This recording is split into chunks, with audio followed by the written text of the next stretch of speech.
Subcommittee will come to order, and now we will proceed to our second panel. And Dr. Shuren, you've been very patient with us, and we appreciate that, and we're glad to have Mr. Waxman with us as we proceed to the second panel. And with that, I will swear you in. Let me start by saying you're aware that the committee is holding an investigative hearing, and when doing so has had the practice of taking testimony under oath. Do you have any objection to testifying under oath? I do not. The chair then advises you that under the rules of the House and rules of the committee, you're entitled to be advised by counsel. Do you desire to be advised by counsel during your testimony today? I do not. All right. In that case, you please rise and raise your right hand. I'll swear you in. Do you swear to tell the testimony that the testimony you're about to give is the truth, the whole truth, and nothing but the truth, but so help you God? I do. You're now under oath and subject to the penalties set forth in Title 18, Section 1001 of the United States Code. You may now give a 5-minute summary of your written statement. It'll be part of the record. Proceed. Thank you. Mr. Chairman and members of the subcommittee, I'm Dr. Jeff Shuren, Director, Center for Devices and Radiological Health, or CDRH, at the Food and Drug Administration. Thank you for the opportunity to testify today, and I'd like to thank the participants on the first panel who raised many important points that I agree with. The mission of the FDA is to protect and promote the public health. To protect the public health by assuring that the devices that come on the market are safe and effective, and to promote the public health by facilitating innovation. Striking the right balance is challenging, but also critical. In September 2009, soon after I came to CDRH, we initiated a review of our medical device pre-market review programs in response to concerns expressed by industry and others. We conducted an honest and frank self-assessment of these processes, including the 510K program. In 2010, we released 2 reports which concluded that we had not done as good a job managing our review programs as we should and proposed potential solutions for improvement. The number one problem we found was that there was insufficient predictability in our pre-market review programs, which contributes to inconsistent decisions and longer times to market. We identified several root causes. They include changing, unnecessary, inappropriate, and/or inconsistent data requirements imposed on device sponsors, insufficient guidance for industry, insufficient interactions between the agency and industry, very high reviewer and manager turnover at CDRH, turnover that's almost double that of FDA's drugs and biologic centers, insufficient training for reviewers, insufficient oversight by center managers, CDRH's rapidly growing workload due to the increasing scientific and technological complexity of the devices we review and the number of submissions we receive, and poor quality submissions by industry. We solicited public comment on these reports from stakeholders and heard a wide range of perspectives.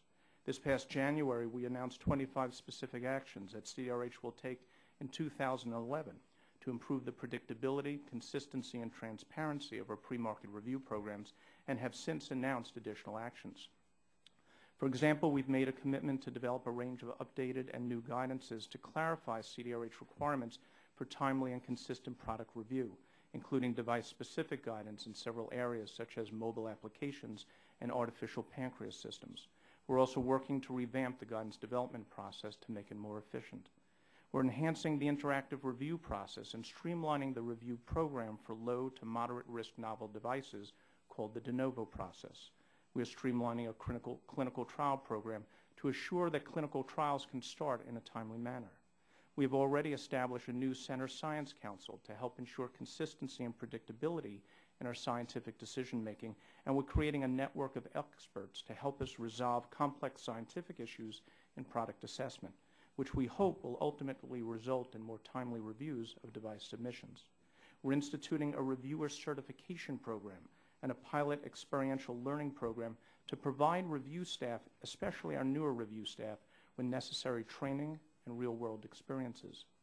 These efforts signify our commitment to improving our pre-market review programs to ensure that patients have timely access to safe and effective devices, and the U.S. device industry remains strong and innovative. Mr. Chairman, I commend the subcommittee's efforts and am pleased to answer any questions the subcommittee may have. Thank you, Dr. Shuren. Just so there's no lingering uncertainty, with respect to Medtronic Sprint Fidelis, approval that was discussed on the first panel, I think you were here to listen to that.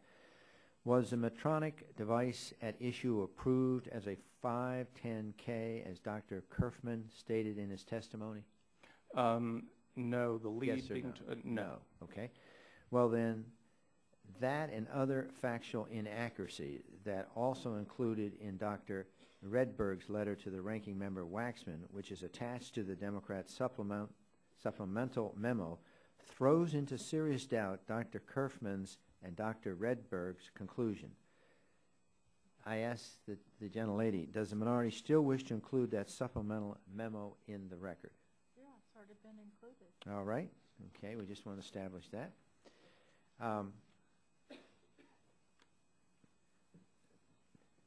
Dr. Sherman, you've been at the FDA not just the 2 years in its present position. How many years were you before that? I first started in 1998, but I also worked over at the Medicare program. Okay. So, and I came back in 2003 and have been there since then. So that's 8 years from 2003. And before that, how many years were you there? About 2? Approximately 2. So our record shows you actually been there 10 years. Would that be a fair statement? That would be a fair statement. Okay. And I think in your opening statement here, you say that the FDA needs to take steps to improve predictability, consistency, and transparency. So the question is, since you've been there 2 years, I guess rhetorical, why hasn't all that been done? And maybe more specifically, your comment that FDA needs to improve management, oversight, and standard operating procedures. And I guess the question is, since you've been there for 2 years, have you done that? So the answer is yes, we have actually already started to make improvements. When I first came in, there were a lot of questions from different sides about were the programs not working well, were we too risk averse, others were saying we're too risk permissive, and what we said we needed to do is a thorough assessment of the programs first, understand the problems, identify the root causes, and then determine the appropriate solutions. That's what we spent much of 2010 doing. We went around the country to hear from different people, not just asking people to come to us, but our going out to them, and that's what's contained in our 2 reports. We put out the recommendations of what we would do, and we wanted to get public input first to make sure we were doing what was right before we proceeded. In fact, we had heard from industry and even some in Congress, please don't rush into making changes. We want to make sure you finish your process first. So we did that, but we moved quickly so that we could wrap up and start putting improvements in place. And some of them already set up is the Center Science Council that I mentioned. This is a body of our senior managers and experienced scientists.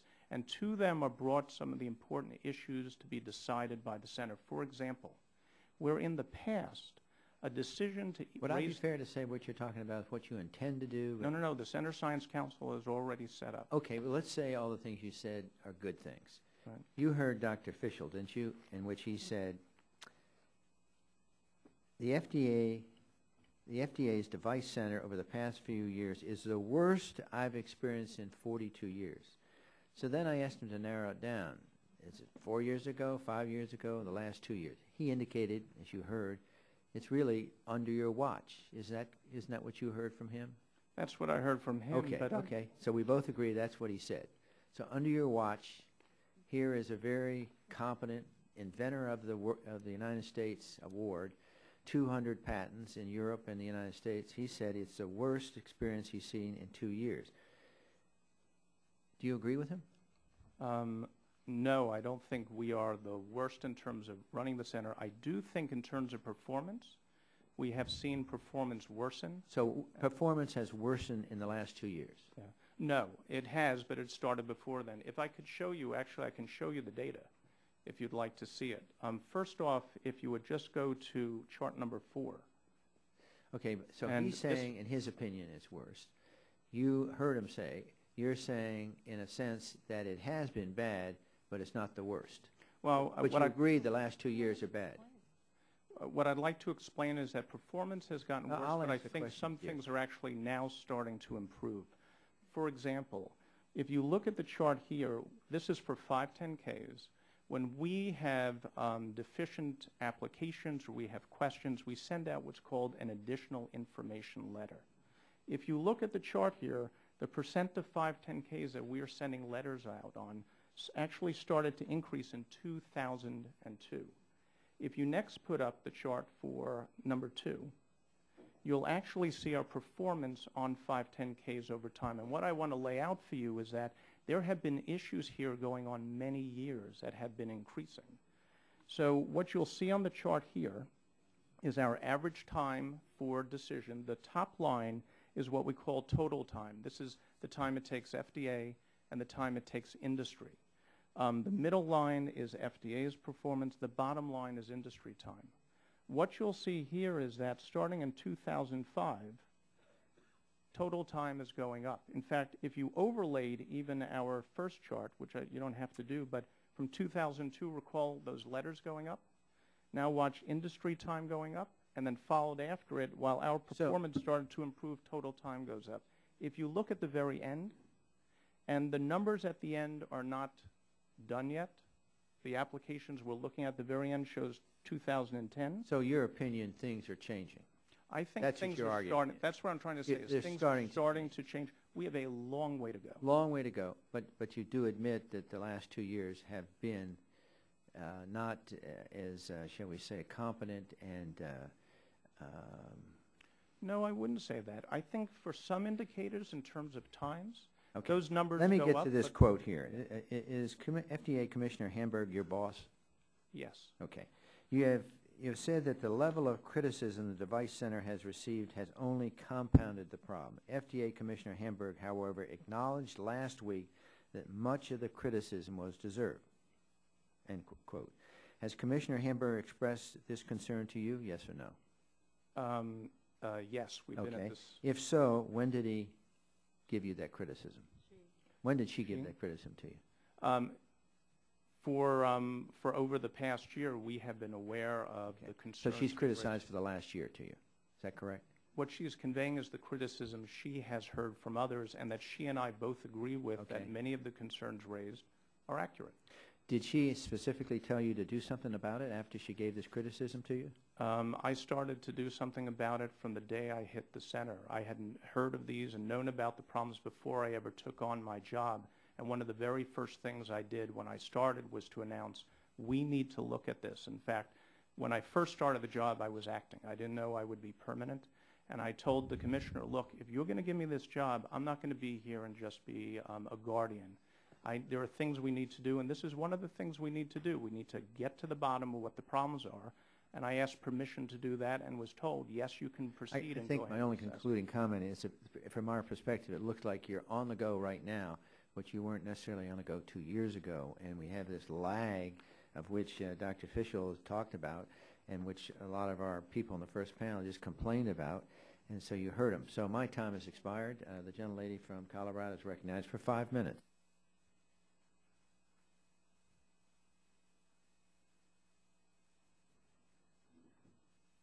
Dr. Shuren, thank you very much from my perspective for your patience today with the very, very long day we've had. In my short time, I have a lot of ground to cover, so I want to try to keep this flowing as much as possible. It looks to me from the two charts that you put up that the number of device applications is increasing. Is that correct? The number of device applications has been increasing. In fact, since 2004, it's increased through 2010 about 26%. And has the staff in your division of the FDA increased to keep pace with that? It hasn't kept pace with the increase in our workload. If you look from 2007 to 2010, and actually we have a chart number 6, it'll show the increase in workload is about 27%, but we have not had the staff increase for pre-market review to handle all that work. And that's even including the user fees that are, or the fees that are, the BDUFA fees that are coming up, right? That's correct. Okay, now, you said that the 510K letters are going up. Why is that? Is that because of insufficient applications or the increase in applications or both? So we did an analysis of the letters we sent out in 2010. We looked about at 100 of them, and then we looked at letters, follow-up letters, if the manufacturer didn't respond to all of the deficiencies. The causes for those letters are multifactorial. In some cases, it's our fault. We found that 8% of the time when we sent out letters, we asked for things. I don't mean to stop you. You get some, but so there's a lot of reasons why the number of letters are going. Sometimes we asked for things we shouldn't. Other times companies didn't provide information they knew they should have provided. Okay. Now, you heard me say and you knew this, I'm the chair of the Diabetes Caucus, and I know that you're aware of the guidance that the FDA is working on towards artificial pancreas and also towards these low glucose suspending systems that Ms. Sagan was talking about. Are you familiar with that? Yes, I am. Is the agency still on target to have the guidance on the artificial pancreas approved by December? Yes, we'll have. And can you tell me how the agency is going to be working with the manufacturers of these, both the artificial pancreas and also the pump and glucose monitor combinations on both of these systems, the artificial pancreas and the low glucose suspend systems? How are you going to be working with manufacturers so we can move these issues along? So we allow for meetings with the companies before they're even in a point to actually. Is that happening? Yes, okay. We do meet with companies, and when we actually deal with the clinical trial, we've set out for an interactive review, so there's a rapid turnaround. In fact, for one company right now, I just got told by the head of my artificial pancreas group, he's spoken with the company 5 times this week. Okay, good. So you feel like we're on track with all of those systems, because that's important to a lot of us. Now, beyond diabetes devices, I want to ask you more generally, because all of us on this committee, on both sides of the aisle, are concerned. You know, you heard the first panel. We're concerned about all of these devices. What other actions is the FDA taking to improve device review and safety? So to get the program back on track, we need to have clear policies. We need to put out clarification of what companies need to do and our expectations. We need to train our people and to have training for industry. We need to have the procedures in place in our center to make sure that the decisions are made at the right level so that we make the right call. And do you think that your staff have sufficient training, or could they need more? Oh, they do need more. Okay. And is that going to require adequate funding? We will need to have sufficient funding, not just to have the training, but for the people to take the time from not doing pre-market review so that they can go off and do the training. And one of the challenges when you have limited capacity in your staff is that they have to pick and choose between, do I do the training, but it's going to take longer on the pre-market review. And we'd like to have sufficient number of staff to do the work and ensure people can do the training and ensure that they can develop the guidance documents which are so helpful to industry. Now, you heard Dr. Fischel's idea on the first panel of just having peer review by people in the field, like putting 3 people on. What's the FDA's position on that? I think the FDA still has responsibility to review those applications, but we need to make far better use of outside experts, which is why we're setting up 4 of these networks of experts so we can go out to people who understand a new technology, experts in the field, and try to answer important scientific questions. We will never and can never and should not expect to have all the expertise in-house, but we need to have sufficient expertise in-house so we can reach outside and have the right kind of conversations to learn from those outside experts.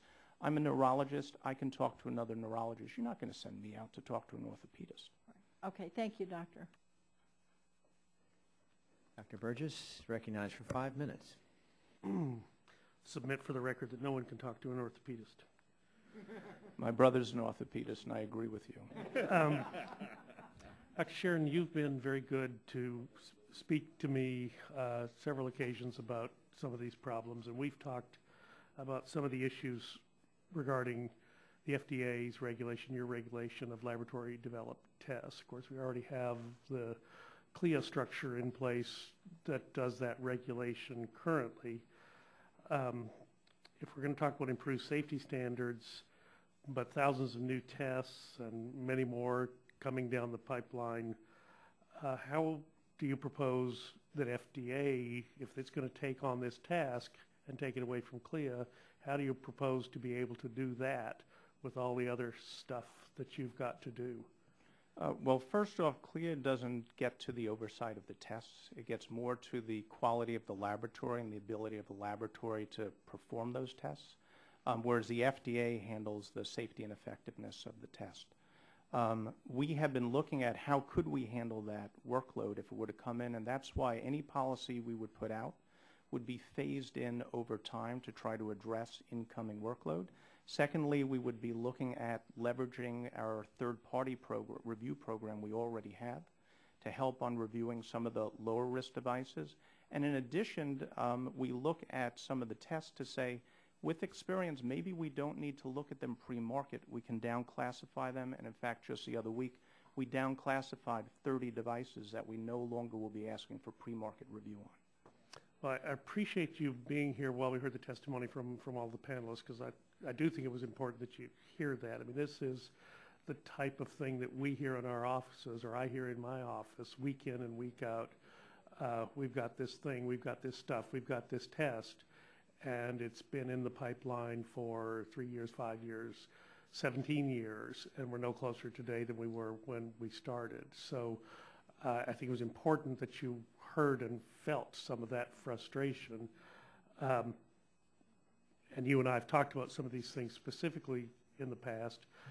At some point, I would like to know what we have done at the FDA to improve that process. But can you give us any idea of the volume of work that is there bottled up at the FDA right now? Well, if you put everybody at every desk and said, no holidays, you don't even get to go home at night until all this work is finished, would your current staff stop it? Would you be able to get that done? No, actually, well, not all. Since the trial lawyer next to me brought it up, if this were a plaintiff's firm and this were a product liability suit or a class action suit, they would have no trouble sifting through a whole basement full of data, digitizing it and getting it available to their attorneys in a relatively short period of time. They would hire enough people to get that done because it would be important to them. And what it suggests to me is this is not important to the FDA. No, it is important to us, and if I had the ability to hire more people, I would do so. And we can push our people. I can chain my people to their desk 24/7, but it's not like I have one case before me. I have a growing workload, and it doesn't go away. Now, what about Mr. Waxman brought up the issue of funding, but it looks like from the information that we have with the user fee tax that's out there that your funding has significantly increased over time. So Dr. Sharfstein said he had plenty of money when I asked him that question a year ago. Are you telling us differently today? I think, and I'm very happy to go back to the record, I think what Dr. Sharfstein was saying is that resources alone was not enough to handle, and I think it was in the context of globalization. But we do need adequate resources. But let me be clear, resources are not the only thing at issue here. There is a lot of things at the center that need to be fixed. We know what the problems are, we know what to do, and we're on it. We're already making changes. There's some things we have to work with industry on. We need to get the data that they are supposed to send to us, and we're already in discussions with industry about that. In fact, yes. I'm going to have to interrupt you because I'm going to run out of time. I don't think there's any question that device times have significantly increased, the approval times have significantly increased. I'm glad to hear you say it's not just solely due to funding, but we got to improve. Now, Michael Mandel was here on our panel earlier. He was from the Progressive Policy Institute, and he had a story to tell about this Mila find. And do you think that the FDA was impeding the implementation of being able to use this device that he was describing? I think in the case, there were issues with the data that was sent to us. What we are doing now is going through the data provider, and keep in mind the manufacturer then more recently, a few months ago, changed the indication they were looking for. We're trying to see, does the data support what the manufacturer would like to do or something close to it? And if so, then we would approve that device. But the fact remains that it's taken so long and the rules seem to be changing.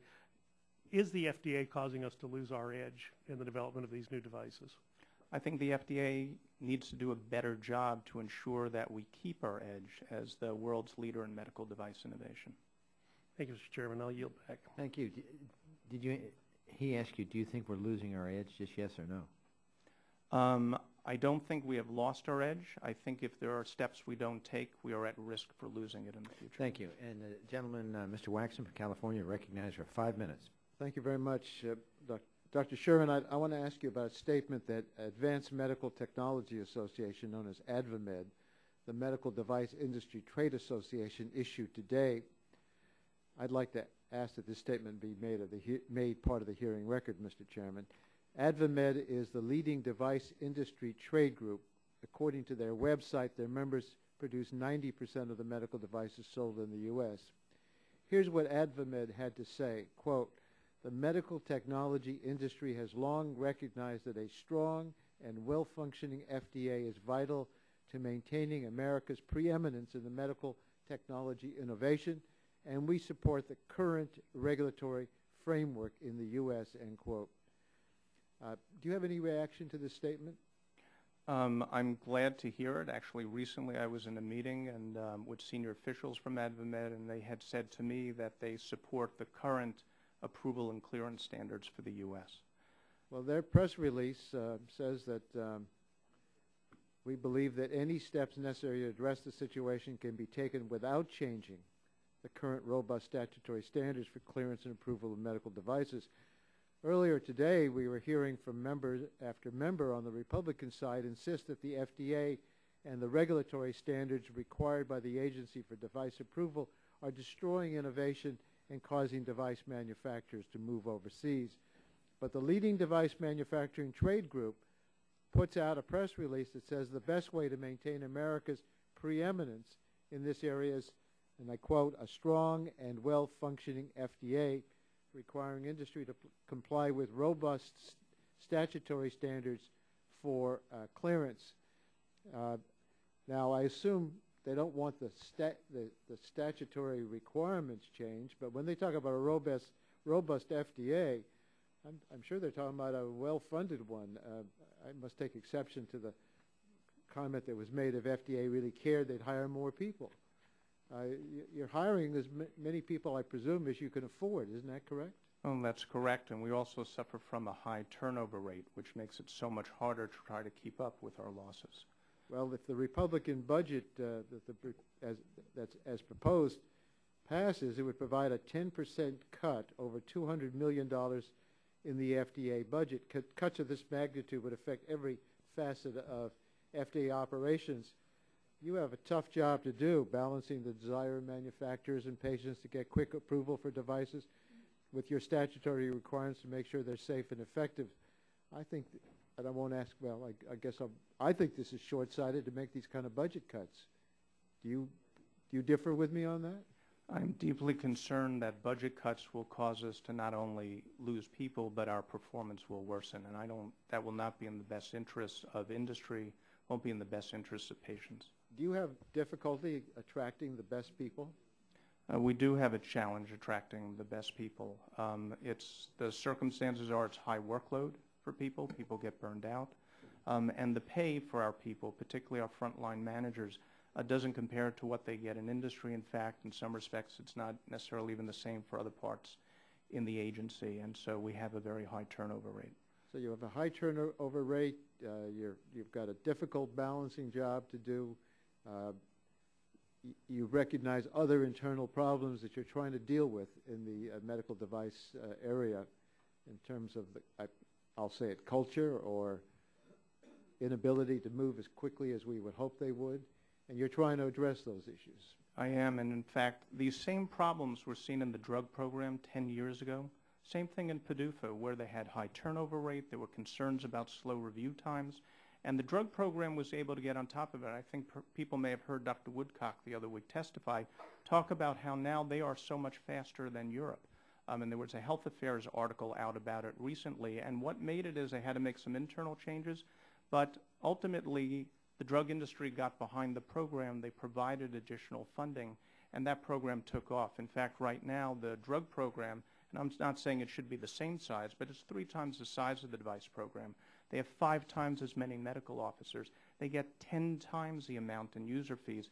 And in fact, 60% of their larger program is supported by user fees, whereas 20% of my smaller program is supported by user fees. And that ultimately made a big difference in being successful.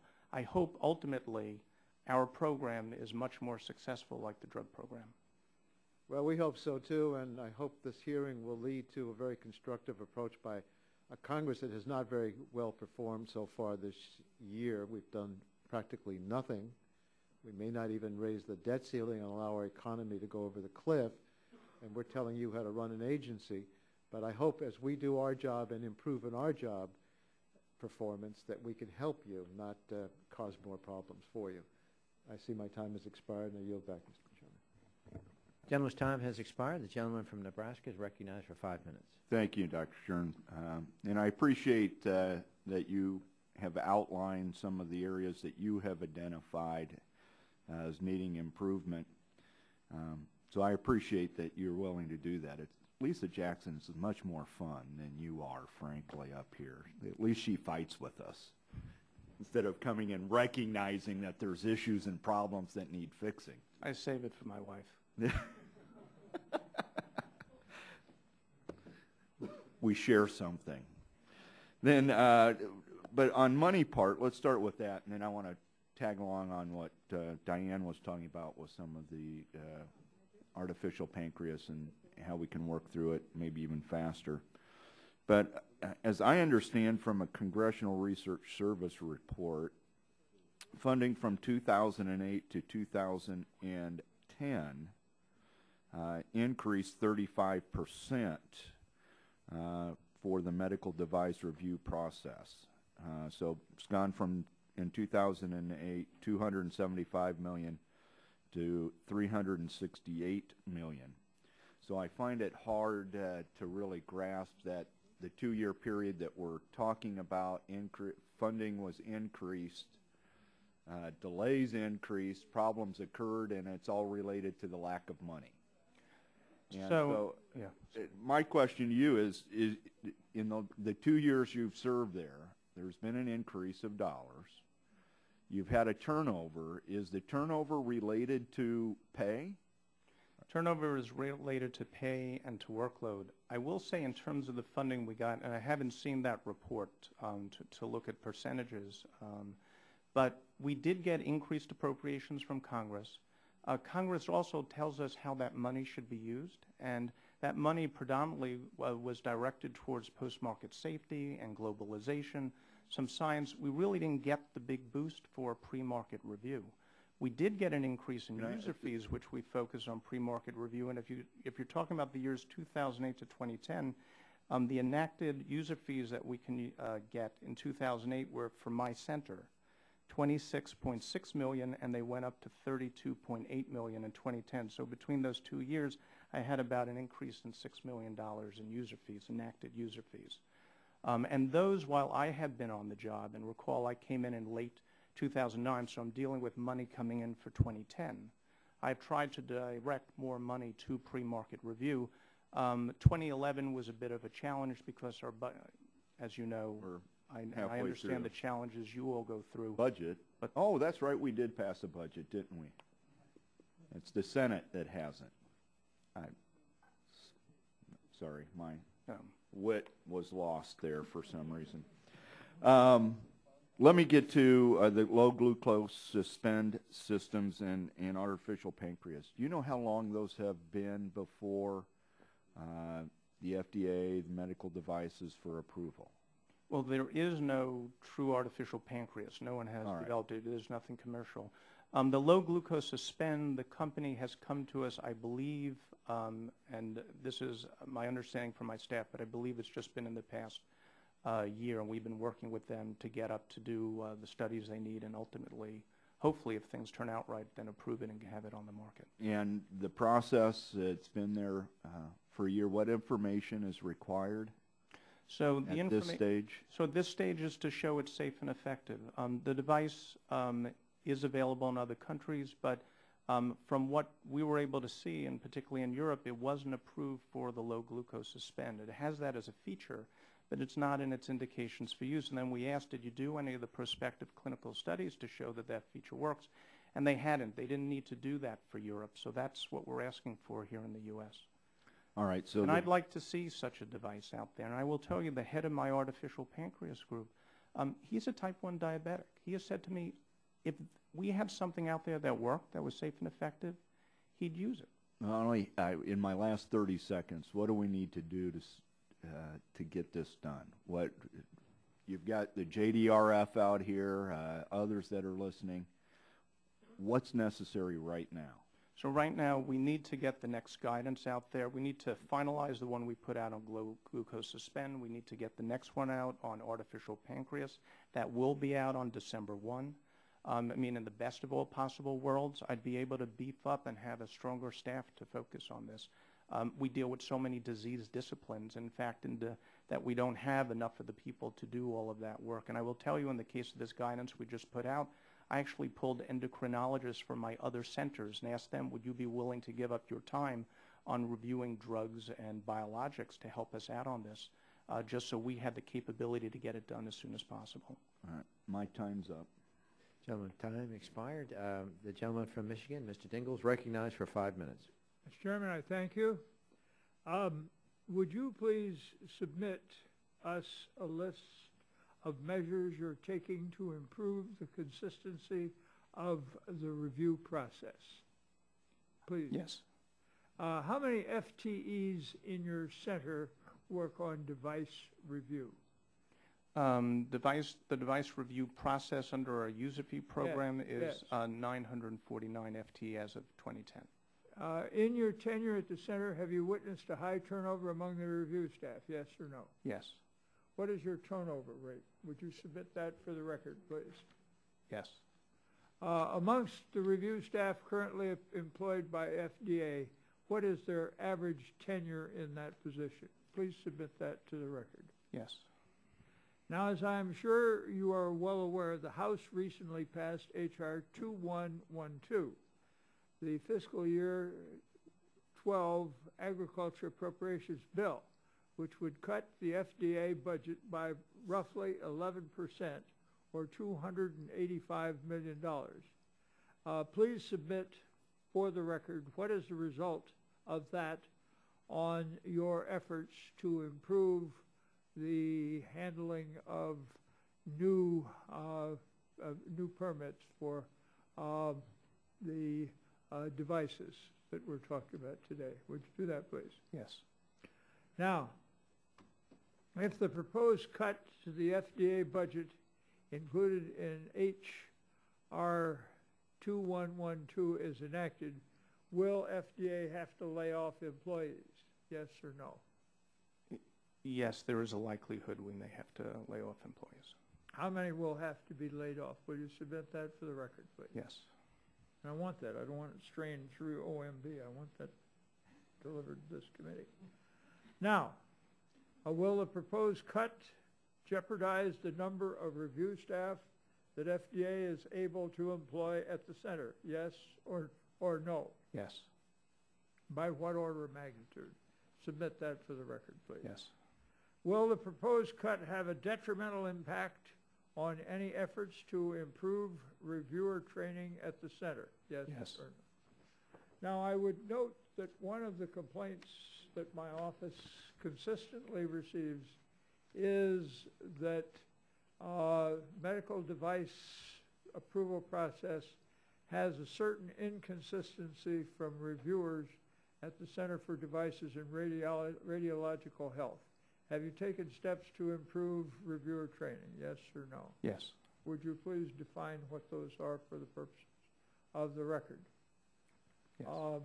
And would you also submit to us, please, what steps you are taking to improve the capability of your reviewers there? Yes. Now, some 3 million women who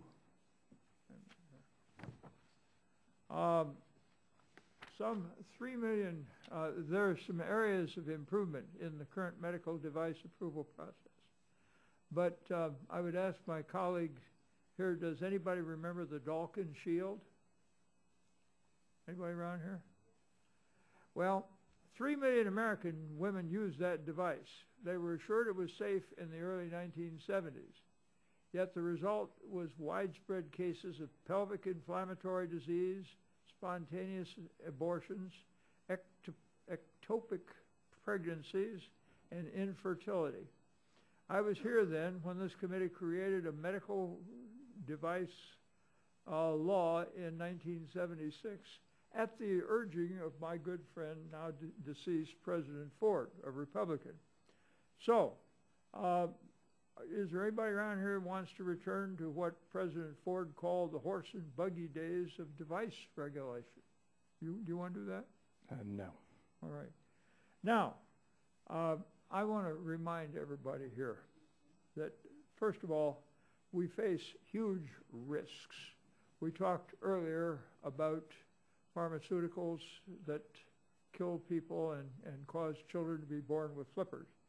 But I'd like to have you tell us what you have found to be your experience with the money that you have gotten in terms of having your staff financed in good part by the funding of your agreements with industry for paying for the cost of that. Would you submit that for the record, please? Yes. And I would ask you to just tell us yes or no. Are you more able to provide the services that you need to do now that you have that particular program? Yes.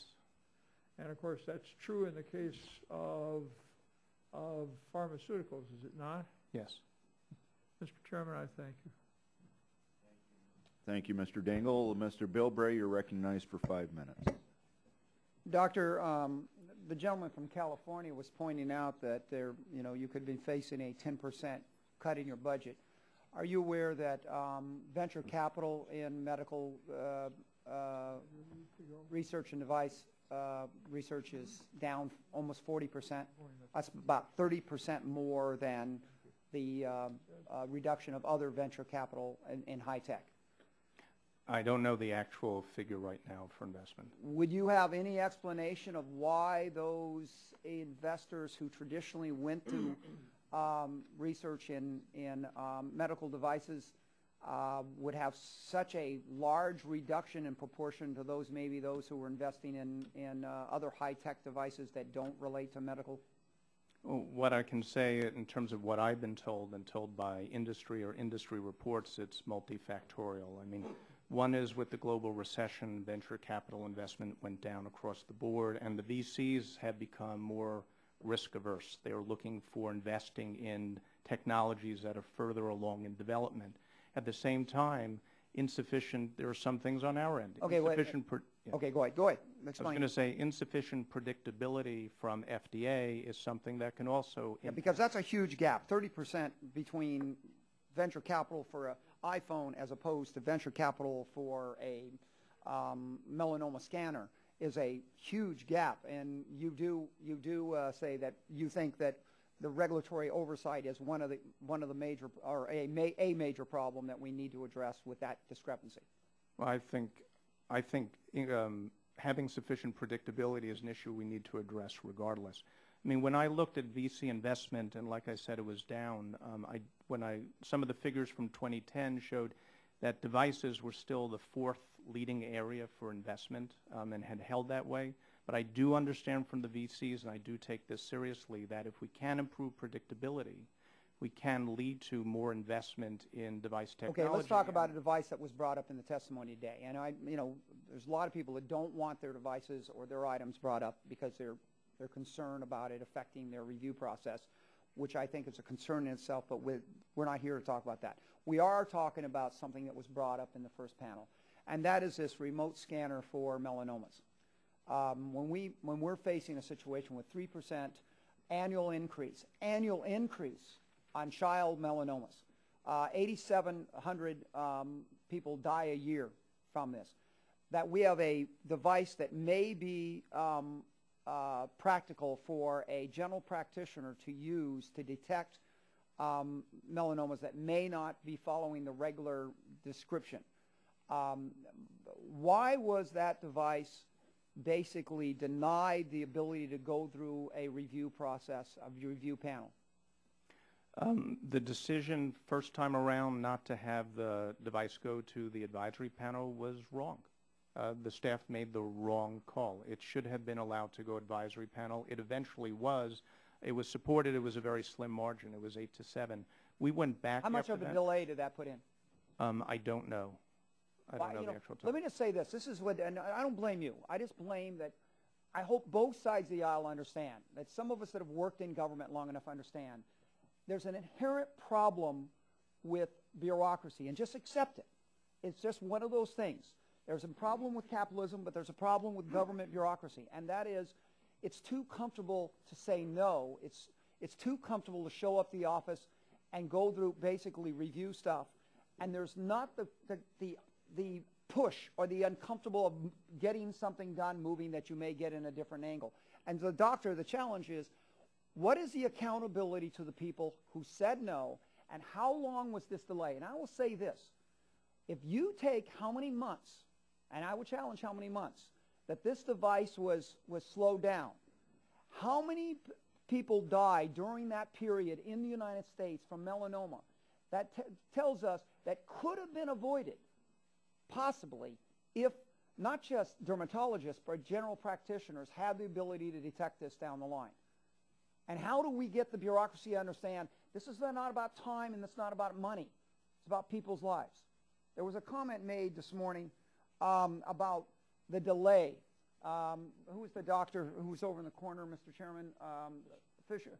He made the comment that the delay of a few months is not that big a deal when you consider the lifespan of a drug or a device. Okay? Would you agree with that statement? Yes, I do. Sure. See, my problem is the people down the aisle were saying the lifespan of a device, how about the lifespan of a patient? And the couple months, 10 months, 12 months delay. When you talk about a 12-month delay, how many, is there 8,700 people that are not going to be detected in this country because we didn't get advice out of the general practitioners that might have been able to review it? That's the kind of concern I'd like you to transfer to your rank and file, that every day they say no. Every day they say, let's study it a little more. That may be the cause of people dying, because there's two ways of killing somebody in medicine: improper triage and denying proper triage. And the people that say no are just as liable, but you don't read about it. And I'll just close with this. You don't read about those things. You read about the chairman emeritus talking about a morning sickness medicine in the 50s that caused birth defects. And we all talk about that. We don't talk about in the 80s when there was a morning sickness medicine driven off the market and people die because that was driven off. Nobody hears about those people that die from not having access to a product. We only hear about those that die because of inappropriate. And the balance needs to be there, Mr. Doctor. Yeah, and let me say, first off, for my people, they'll actually get more grief for being taking too long and being too conservative. We're looking at review times, and quite frankly, if things are moving along quickly, there aren't issues. When they're moving slowly, that's when management is coming back and say, we have a problem, and that's when staff get more grief, actually. Thank you. Yeah. Dr. Green, I just assume. I'm just an old city lawyer. Just Juris Doctorate, the best kind. Oh, right, Mr. Burgess? Doctor. Gentleman from Texas, you're recognized for 5 minutes. Thank you, Mr. Chairman. First of all, I want to reiterate and associate myself with the comments of our ranking member on the studies and how important the work on the artificial pancreas is. And it, hopefully the time frame that I'm seeing will be met by December, and 245 members of Congress actually urge the agency to consider the draft guidance. So hopefully we will meet those deadlines. Dr. Shuren, I note that in testimony at other hearings on the same topic, you stated that delays in the device reviews and declines in FDA performance are due to poor quality submissions from the medical device industry. While I agree with you that not every submission is created equal, and there's certainly some variation in quality, I find it hard to believe that the dramatic growth we've seen in review times for both PMA devices and 510K devices can be fully explained by the sudden decline of the quality submissions. what other factors explain the dramatic increase in the review times? Yeah, so I agree. That's not the explanation, complete explanation for everything. Some of it is fault on our end when we ask for things we shouldn't ask for. And as I mentioned, that's about 8% of those letters we send out. So about 5 to 6% of the 510Ks we're asking for things we shouldn't ask for. So we are putting in procedures to actually make sure that doesn't happen, because it should never happen. But we do have companies who are submitting applications that are deficient. I'm talking about big concerns where we put out a guidance document, it's been out for years, and says exactly what to do, and the company doesn't do it and doesn't provide a justification not to do it. At the same time, we also need to have better clarity on expectations. I'd like to have more guidance out there. We know when there's guidance, you're more likely to get your device cleared and cleared quickly. But we need the capability to do that. I need a core team of writers, and I need sufficient number of experts to do the reviews and do the guidances and get them out quickly. That can make a big difference. And you don't have that ability right now? We do not have sufficient ability to do that. Is it just based on funding? I know other members have asked questions about that. It is funding. To the extent we can make our own systems more efficient, we're doing that. We are doing what we can with what we have. We can do more if we have more, and we can do it right. Okay. What some of us are hearing, particularly medical device companies, are saying there's a lack of consistency and predictability in the process, and sometimes the rules change in mid-game. And believe me, the FDA would not be the only federal agency that does that. I can talk about a lot of agencies. Certainly, it's hard to put a quality submission together.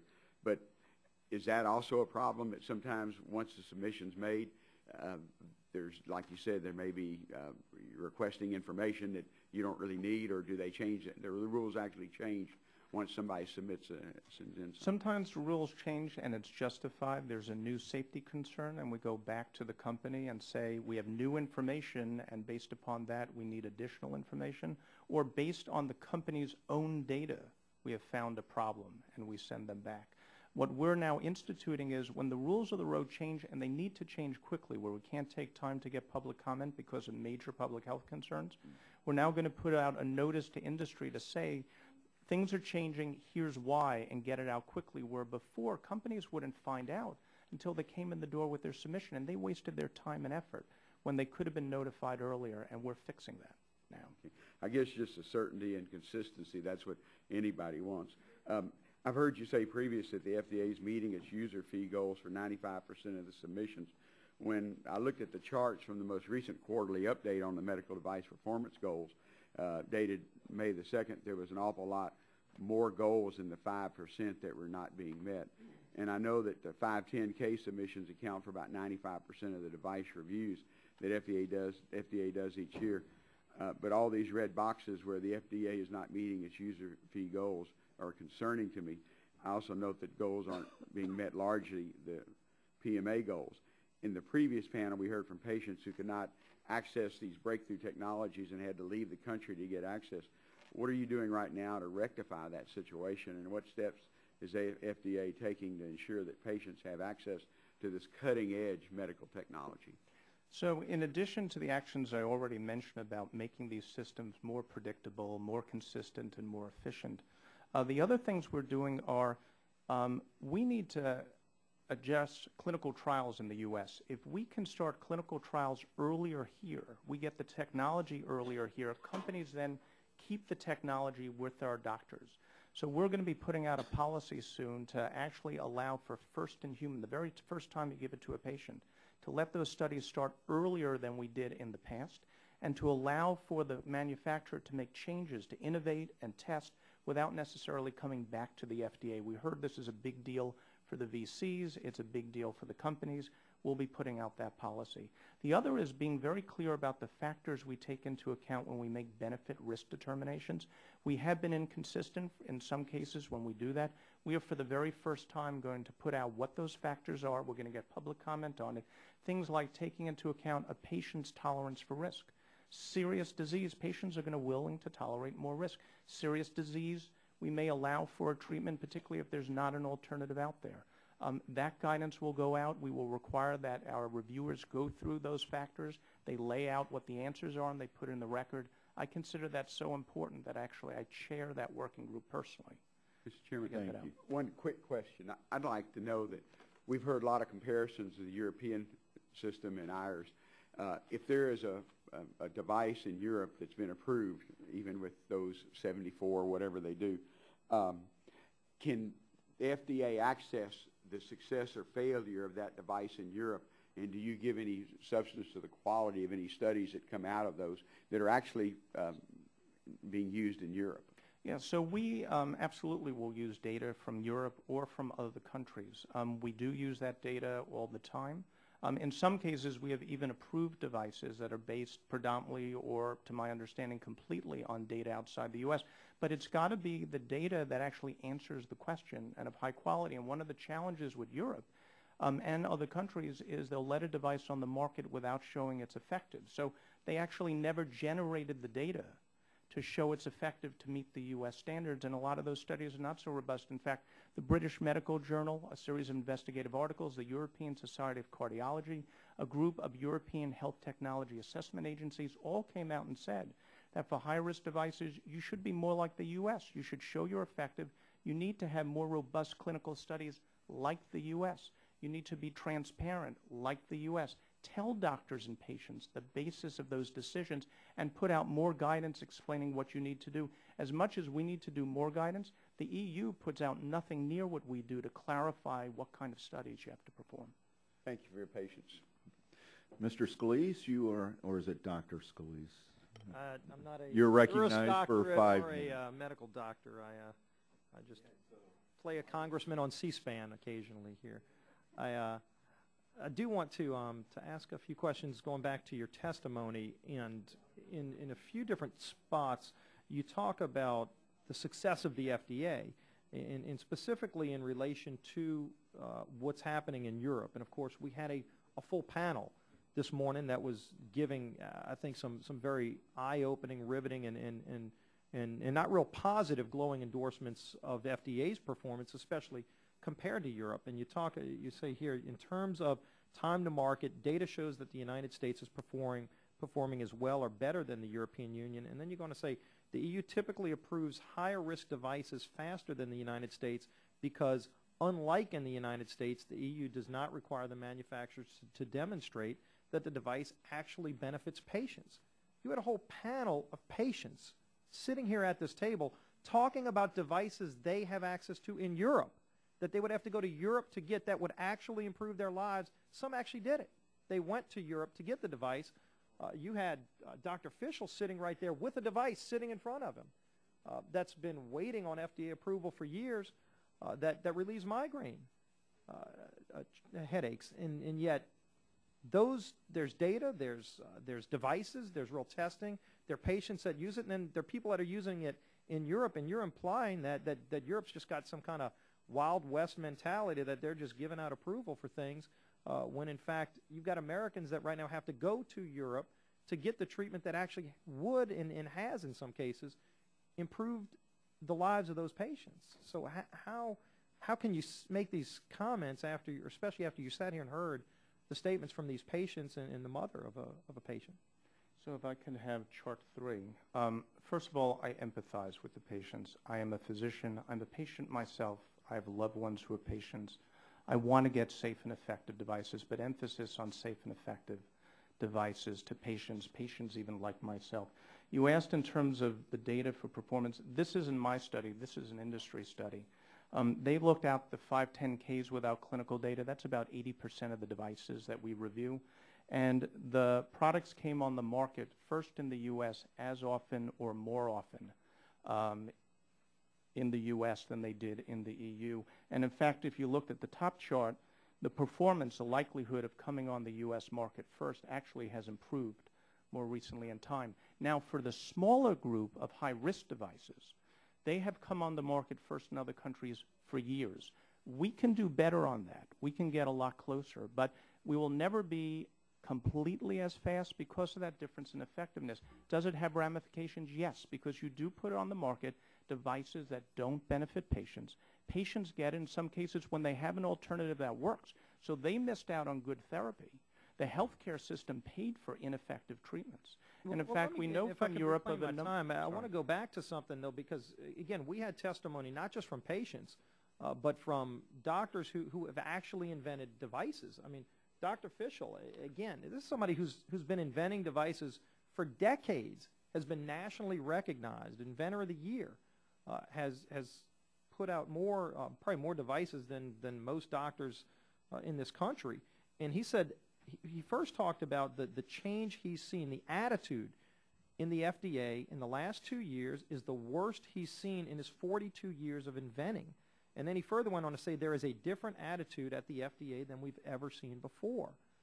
This isn't, you know, you can show metrics all day long, but instead you've got patients who are sitting here and you've got inventors who are sitting here saying the problem they're seeing in the last 2 years isn't something that they've seen before at the FDA, and they surely aren't agreeing with your glowing metrics that you can go find somebody to say how great you're doing when you've got real inventors, real patients sitting here saying the job's not getting done. You know, they'll tell you if you want to look at data and compare it to Europe and say what Europe has or doesn't have, they'll say that the firms are willing to submit whatever data you want, but they can't get the certainty in the regulatory process from your agency. They want to know how to comply. They can't even get the certainty from you to know how to comply. And so you can sit here and talk about all the data you're not getting and all the money you're not getting and all the turnover you've got. I can tell you, I mean, I've looked at your budget. Congressional Research Service actually issued a finding that the medical device review process funding in your agency has increased 35% in the last 2 years. You show me a family out there, as families are cutting back, you got a 35% increase, and you got the nerve to sit here and say you're not getting enough money, and the reason you can't move things fast enough is because y'all have too much turnover. Let me tell you, I've looked at agencies, and especially if you talk to people in the private sector, they'll tell you, if you got turnover problems, that's a management problem. You can't blame that on somebody else. You can't say you're not getting enough money. You got a 35% increase over the last 2 years. And oh, by the way, during that time, the average review time increased by 43%. So maybe cutting back to what you were at when you were actually getting some things done might be the most prudent approach, as some of the patients here said. And so to say that you don't get enough money, you got a 35% increase, the delays are increased. If you've got some management problems, I think you've got to recognize before you blame the patients and the inventors who are sitting here, and some have to go to Europe to get the relief that they've gotten. They actually went to Europe and got the relief, and you still haven't approved the devices here. So real changes have to occur, and you can't just show metrics that say how great you're doing or say you need more money. I mean, you know the environment here. We're broke. We're trying to figure out how to do more with less because we don't have the money. We can't borrow it from China anymore. And you know, there's got to be real changes, but you can't blame other people either. So Thank you. I'll yield back the balance of my time, whatever that balance is, Mr. Chairman. Dr. Christensen, you're recognized for 5 minutes. Thank you, Mr. Chairman. And Dr. Shuren, thanks for your patience today. Let me help you, at least try to help you answer the question about what's happening with venture capital, because the ranking member earlier reported that Bloomberg News today reported that in the first quarter of this year, venture capital for medical device and equipment makers went up 20%. That was $841 million in 90 deals. So first quarter it went up. But let me try to ask you a question about some other things that have been discussed today. In this hearing and in previous hearings before the committee, we've heard from a variety of industry sources and supporters of weaker or less rigid regulation about a flawed FDA regulatory process for medical devices. We've heard a lot about two industry-funded studies in particular, one by Dr. Josh McElwar and one by the California Healthcare Institute. These studies were critical of your agency, purporting to show that the FDA process causes undue delay in approvals. We asked leading medical experts to provide us with their views on the methodology of these studies, and we asked FDA to provide the views of the agency. So, Dr. Shuren, first, can you tell us about the FDA's views on the findings of the McElwar and the California Healthcare Institute studies? So we did have concerns about the methodologies that were used. For example, in the McElwar study, he sent out a survey to 1,000 companies.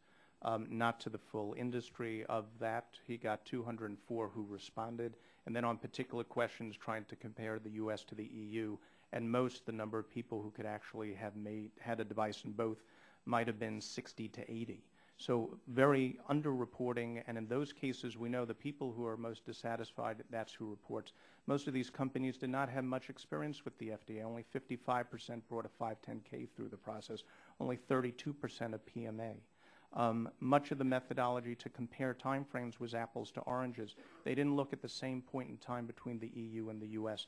They compared a first communication with the U.S., which could occur before you even do a clinical study, where in the EU your first communication may be before you actually submit the application.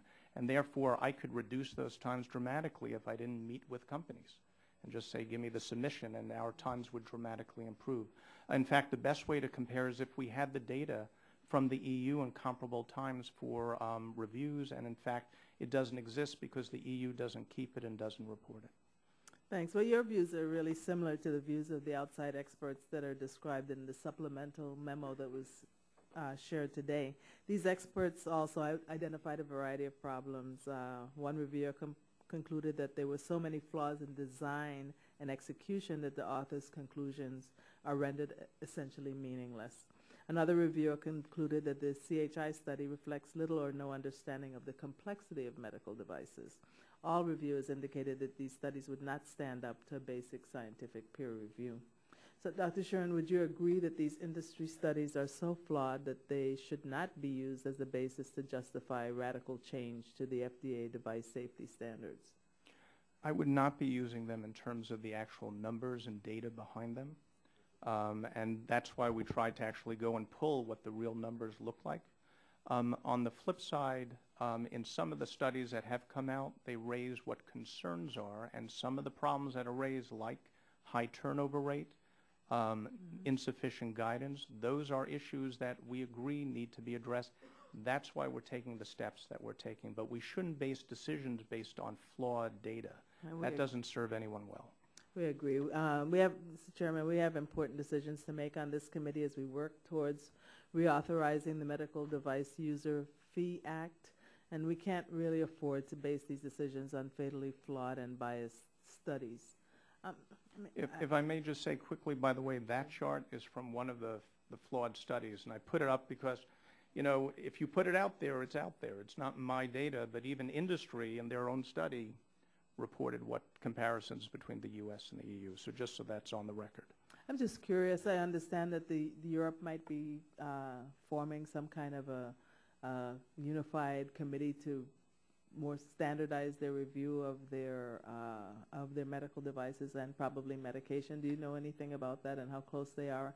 And might that not make a difference in how FDA might accept some of the data? Ultimately, I don't know what the EU will decide. We should find out in 2012. But they've been going through a whole process to review their own system because of complaints that were made about not uniform, inconsistent, not providing adequate patient protections. In fact, the clinical director for the UK counterpart to my agency just last year said, I'm appalled at how many devices are brought to market with a lack of appropriate clinical data. The fact that much more clinical data and evaluation is needed, and the notified bodies, those over 70 private companies, do not know how to adequately assess or challenge clinical data or tell those companies relying on equivalence that they actually need to do a clinical investigation. These are commercial organizations, many of whom are reluctant to challenge because they fear losing their clients and further survival, and these are one of the things leading to that review in the EU and maybe potentially changes over there, and that's the call you heard from the European Society of Cardiology, from the British Medical Journal, to actually, in some respects, make some things more like the U.S. Thank you. Thank you, Mr. Chairman. The gentleman from Virginia, Ms. Griffin, is recognized for 5 minutes. Thank you, Mr. Chairman. I was pleased to hear you talk about tolerance for risk, and if you've got a high-risk patient, they're more willing to take, a patient who's got a serious illness, willing to take some risk. I'm wondering if the reverse is true in relationship to the treatment, and it sounds like it isn't, because I heard you talk about the European, and some of the doctors said on high-risk devices they wished it was more like the American system. But I'm thinking about low-risk devices. I'm thinking about Ms. Sagan's testimony when I say this, because, as long as there's a caveat or a statement that says, this hasn't been through 50 years of marketing or testing on humans, her daughter would be in a much better shape to have something that would shut off the insulin pump, and the daughter would know and her mom would know that even if it doesn't work, it's better than what they've got right now. Even if it doesn't work 100%, it's better than what they have right now. And every human being is different. And I would point that out to you because we had testimony from the other lady that she had the migraine fix for her 5 years ago, if I remember correctly. I may be off on the number of years, but years ago, because she was part of a trial. And for 9 months, she served a normal life.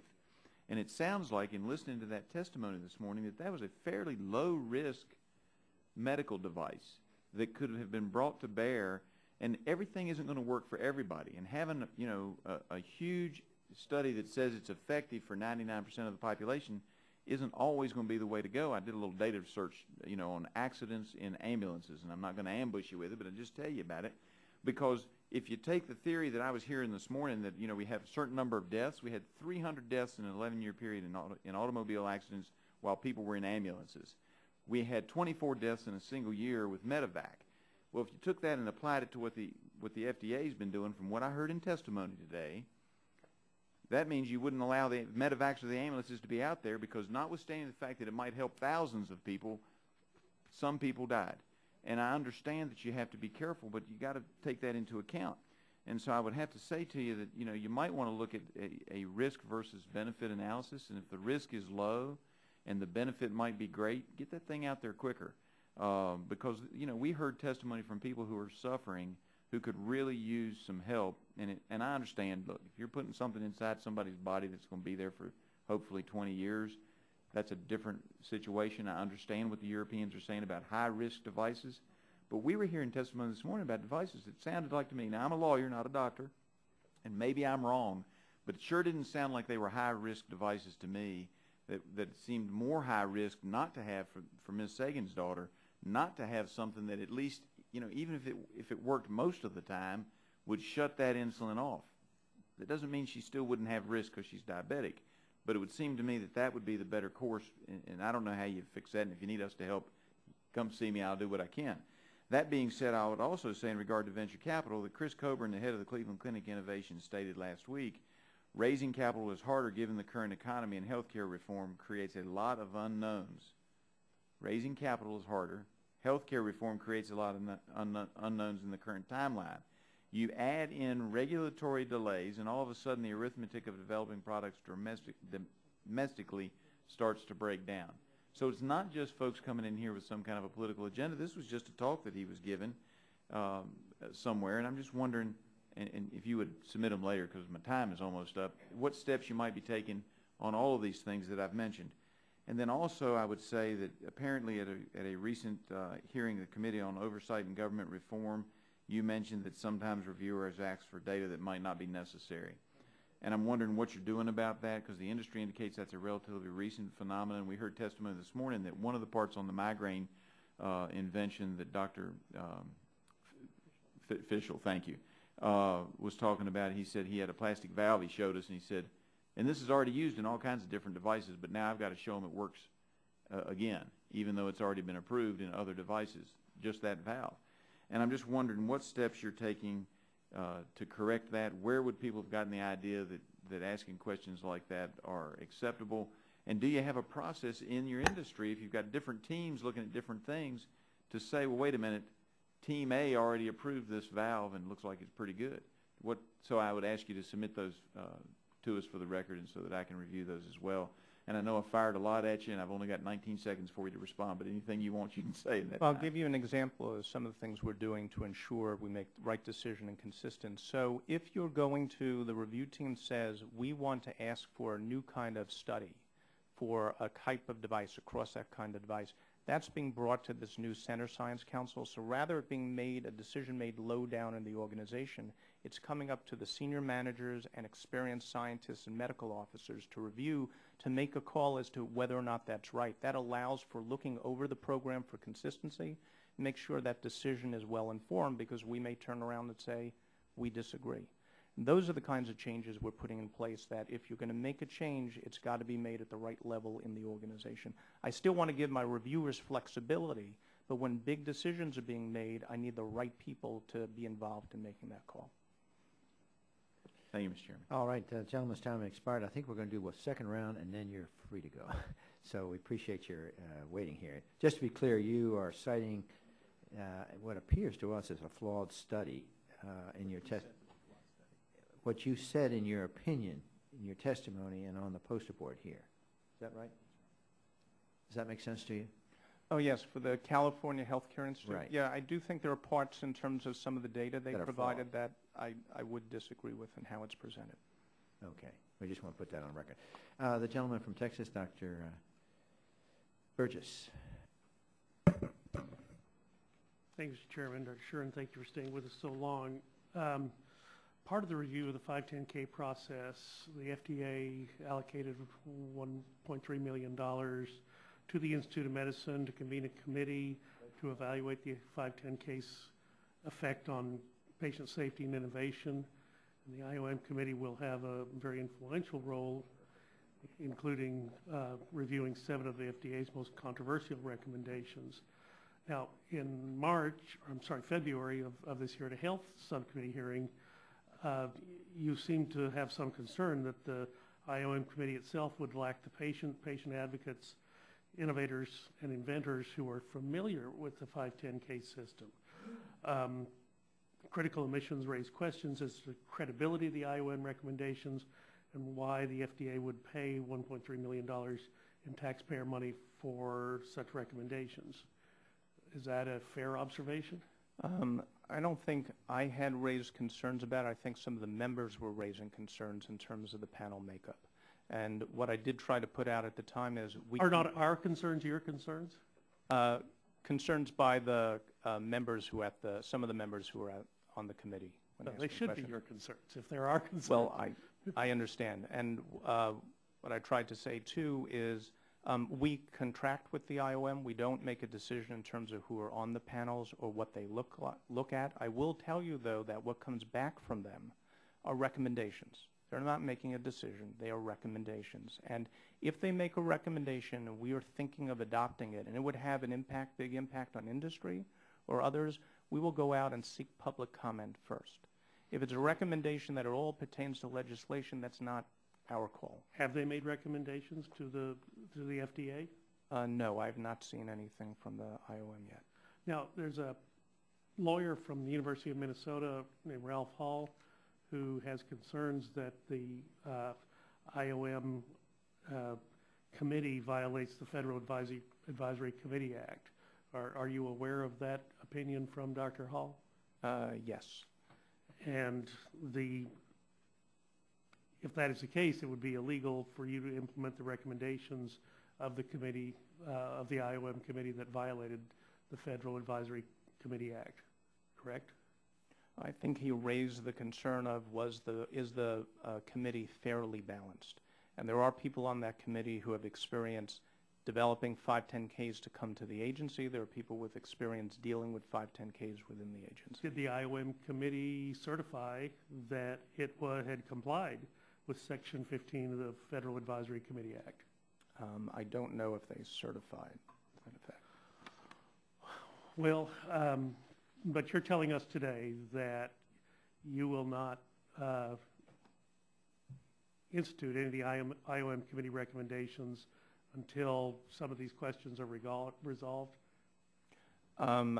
I will not implement any of the recommendations. If we wanted to adopt, there will be recommendations we may decide we're not going to adopt. But if there are recommendations that would have a big impact on industry or others, we would seek public comment before we would proceed. So why spend $1.3 million to a committee that doesn't have patients and doesn't have anyone with any medical device-related experience, especially innovators? The Institute of Medicine is a well-respected, well-regarded organization that government has turned to, Congress has turned to many times for outside. But shouldn't they have at least one patient representative on those committees? I would direct to the Institute of Medicine in terms of the decisions made.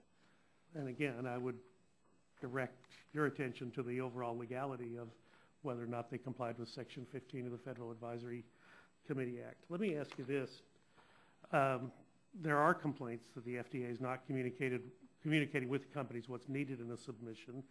The FDA is not telling companies in advance that, and what will happen is 50 to 75 days later, after the submission, you all will come back with what was needed in the submission. So obviously that upsets and frustrates the companies because of the added time, and I think we heard Mr. Bilbray comment on that fact.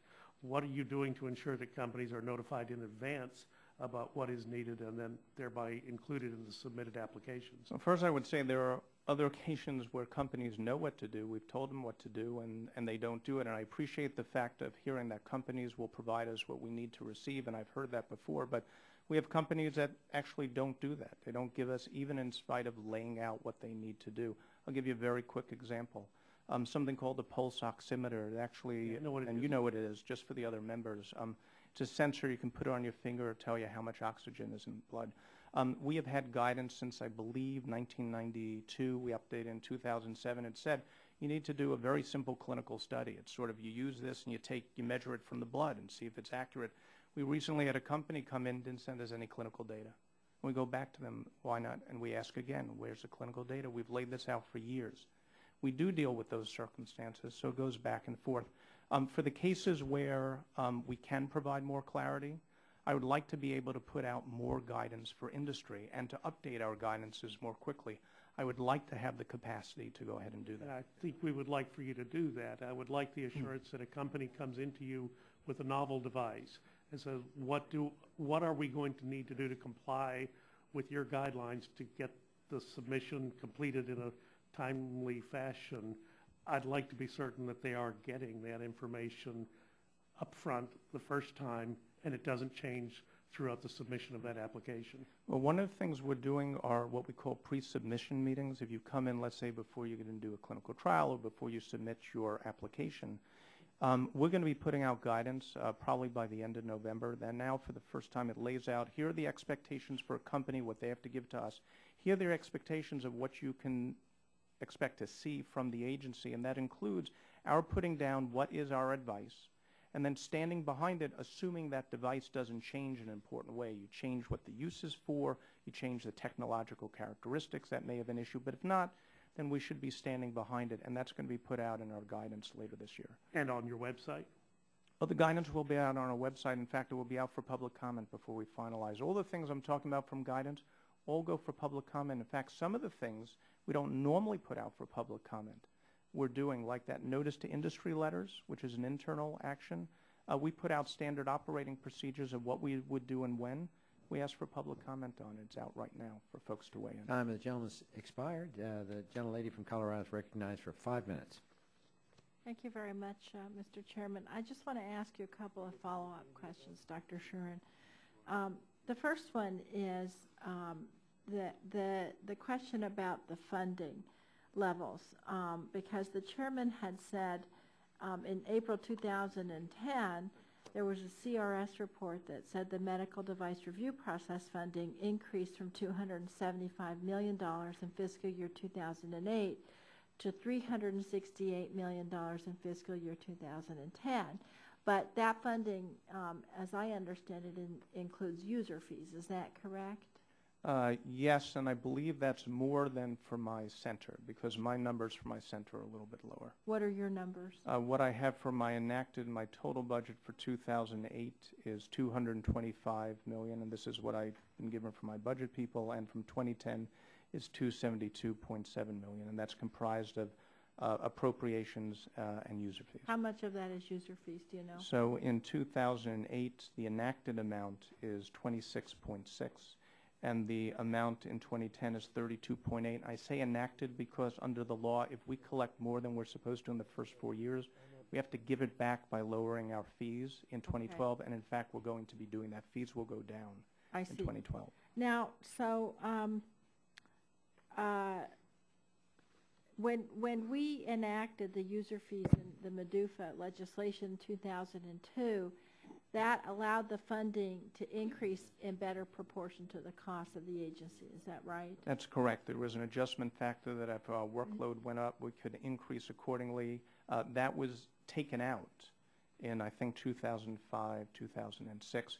It remains in for the drug program. They can adjust accordingly. We don't have that for devices. Would that be something that would be worth having the larger committee look at when we go towards the reauthorization next year? We should look at how to account for increasing workload. I would like to provide in user fees predictability for industry. I know that's important, but we also need to make sure that if our workload goes up, we get the sufficient resources to meet the workload. Otherwise, we're going to not be able to meet our timeframes. So a lot of the device companies have expressed to me concern that if the user fees are too high, and if we, this is the same thing actually the drug people say, is if they're too high, that freezes out a lot of innovation and a lot of the kinds of creative devices that we might really want to see. What's your reaction to that? Well, you have the ability to actually adjust the fees accordingly, dependent upon even for the type of company. I will tell you for a 510K, full fee right now is about $4,300. For a small business, and a small business is $100 million or less in annual sales or receipts, is about $2,100 or $2,100 for a 510K. Okay, so that's not really an onerous level of a fee. PMA is higher. It's about $236,000 for a full. For a small company, it's $59,000. A lot of the PMAs tend to come from the bigger companies. More of the 510Ks come from the smaller companies. Okay. Which is why we developed the fees as we did. That's what we worked out with industry to spread that cost. Now, in the budget that some of my colleagues were talking about that was approved by the House and not the Senate earlier this year, the overall FDA was cut by about 10% under H.R. 1. Were you given any indication if that budget went through how much of those cuts would go to your agency? For my center, my understanding is that if you take how much would be cut plus not getting the increases for a fixed cost, like my rent goes up every year that I have to pay, but it's out of my control, it's about 12.5%. You would be cut by 12.5%. It would be an effective cut of 12.5%. Do you think this would have an effect, even with some of these user fees, on your ability to expedite some of these applications? Yes, it would have an impact on our ability to do reviews. I mean, we can cut the funding, we cannot increase user fees, but then people have to manage their expectations as to what kind of device program they're going to get. The drug industry said, you know what, it's worth it to us. A robust FDA gets us better performance, and we can see that today. And that was proven to be correct. That was proven to be correct, and I understand the unique circumstances of the device industry. I honestly do. But then we got to figure out some way to have the right program, and if it's not there, then people need to understand, what you get in return. Yeah. We need to do a better job at the FDA. We know that. We're doing it. That's what I'm talking about today. There are some things we need industry to work on, and then we need adequate resources to do it right. That's good for companies. It's ultimately good for patients, and that's what this is all about. I think that's kind of a good place to end it, Mr. Chairman. Dr. Shuren, I appreciate your candor with this committee and your ability and willingness to discuss the deficiencies at the agency, and I think all of us really need to sit down with you as we move towards the reauthorization next year of the user fees to talk about what we really need to do to make it work, because there are a lot of devices out there that can save lives, and we want to make sure that they are reviewed quickly, that they are reviewed thoroughly, that they're safe, and then that they're approved. So thank you very much. I appreciate that, and I would like to have the ability to work with you all, and I also hope if the things we're talking about are right, to also have your support as we move forward. Yeah. Dr. Schumer, I would expect, maybe we'll have another hearing sometime in the future just to follow up with all these things you're saying. Obviously you mentioned all these things you're doing. I think the turnover rate is something you've got to figure out too, because I think lots of times organizations where you work, turnover rate is low, even though they're not paid a lot of money because it's esprit de corps, because of the mission and the patriotism and whatever else leadership's involved. So. Well, we actually did an assessment in my center. The esprit de corps is actually off the charts compared to the rest of government. My people are very committed. I don't know if that's good or bad. No, well, it's good in the right way. Okay. I will say we had the same problem in the drug program. They had high turnover rate. They were able to cut it, and they've been able to maintain it low, and they did it with targeted retention allowances by having enough staff to do the work, get away from a sweatshop mentality, and have enough managers and project managers to run that program. All the guidances on FDA's website current state of the thinking at FDA staff? If we go to that site, will we find the latest and greatest state of thinking? I would not be surprised if we have guidances that are probably not fully up to date. So it's not your FDA, your website's not up to date? No, the website's up to date as to the current guidance. I will say that, and we do run into cases where our thinking for that kind of device may change, and the guidance hasn't gotten updated in time. Okay. All right. Well, with Mr. Chairman, just yeah. before we adjourn, some housekeeping.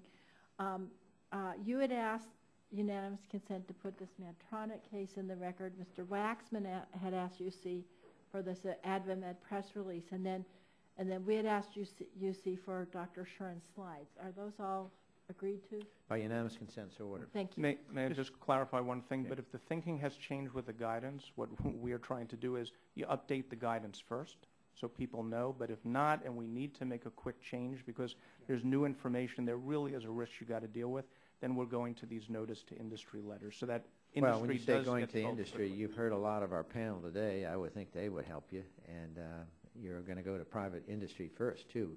You're going to go there, too, right? For feedback on the process, Yeah, we've right. already done, it's out for anybody to Okay, comment on. Mr. Chairman. Congressman Griffin? I was wondering if I could have just a minute to ask a question. Sure, sure. But before you do that, because I've got You've got another 5 thing. minutes. Okay. Well, I just wanted to ask unanimous consent to put these two letters from Senator Kerry and the Massachusetts delegation Okay. into the record on the IOM study of the 510K While process. you're looking at that, the gentleman from Virginia for 1 minute. All right. I heard you talk about your lease, so I'm switching gears on you to something I'm a little more comfortable with than medical devices. And I guess my question is, you said your rent goes up every year. I was wondering how long your lease was for. When was the last time you went back and renegotiated with your landlord? Because I think it's something that the federal government doesn't do. I'm not picking on you all. I don't have any idea. But a lot of times they just get locked into a lease, and circumstances in the economy have changed. And when I took office, I was able to cut the lease cost of actually more square footage, not as pretty, but more square footage for about half the cost. And I'm just wondering, as your costs are going up, you might want to take a look at your lease and see if you can't renegotiate. Even if you're locked into a multi-year lease, you might be able to renegotiate. That's good. That's experience talking. Thank you very much for your patience. The subcommittee is adjourned.